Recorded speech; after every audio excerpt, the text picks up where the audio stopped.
Imagine, one morning everything feels wrong. The sky isn't just grey, it's a deep bruised purple stretching endlessly above. There's an odd smell in the air, like burning metal. You take a breath, but it's thick, heavy, like something poisonous is clinging to each inhale.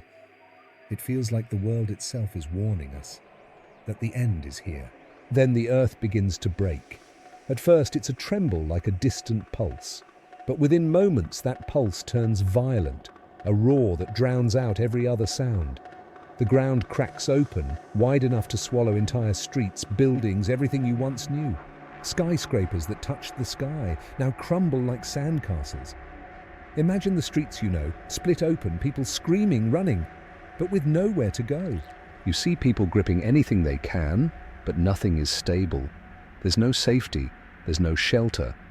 The earth pulls downward, creating chasms so deep you can't see the bottom. Imagine that for a moment.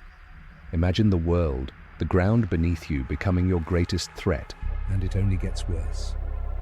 From the oceans, massive walls of water begin to rise, tsunamis reaching higher than the tallest buildings. Coastal cities, gone in an instant. Places like New York, Tokyo, Mumbai, all erased under churning dark waves. Imagine watching that wave, a dark wall of water filled with debris, everything it's destroyed along the way. And then it's coming toward you. Streets turn into rivers, entire blocks vanish, and people scramble for high ground. But there's no high ground left. The water just keeps coming, covering everything, swallowing whole cities. Everything we thought would last forever is now submerged, buried beneath an endless, raging sea. And as if the earth isn't suffering enough, the sun itself seems to turn against us. It's too close.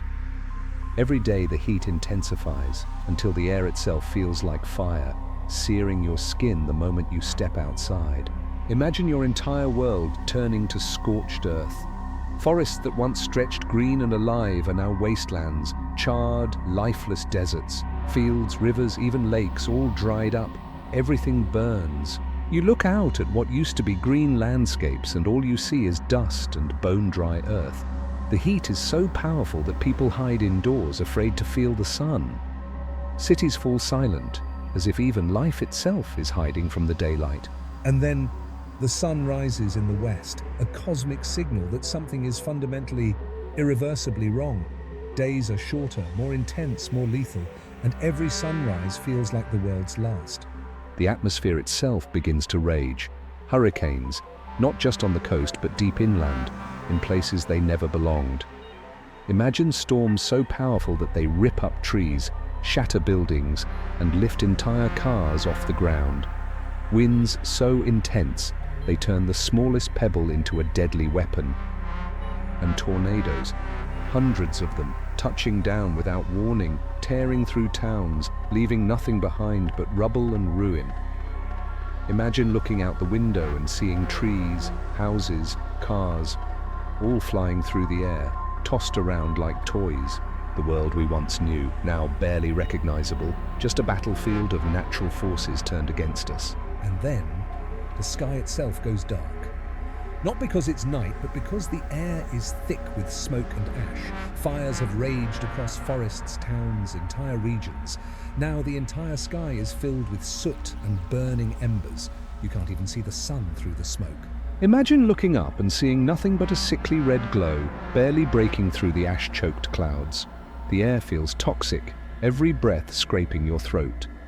Cities are covered in layers of ash, streets lined with the skeletal remains of trees, charred black. People cough, choke, gasp for air, struggling just to breathe, even as the world itself seems to suffocate. What does humanity do in these last moments? Some fight for survival, clinging to whatever hope they can find. Others, they gather with their loved ones, knowing this is the end. Holding each other close, telling stories of a world that no longer exists, of rain and green trees, of laughter and open skies. They hold on to each other, sharing a final connection, one last act of kindness, even in the face of certain doom. This final reminder that in the darkest of times, we find one last glimmer of what it meant to be human. Maybe The end of the world isn't about a single, sudden moment. It's the sum of all the choices we ignored, the warnings we brushed aside. What if every action we took, every small kindness, every effort to protect our planet could have changed this? The end of the world isn't just a story of fear, it's a story of our responsibility and our choice. We're still shaping that future every single day. Are you willing to help change that future? So, when someone talks about the end of the world, remember, it's not just a nightmare, it's a call to action, to choose a path that leads us away from this dark fate, a future we can still fight for.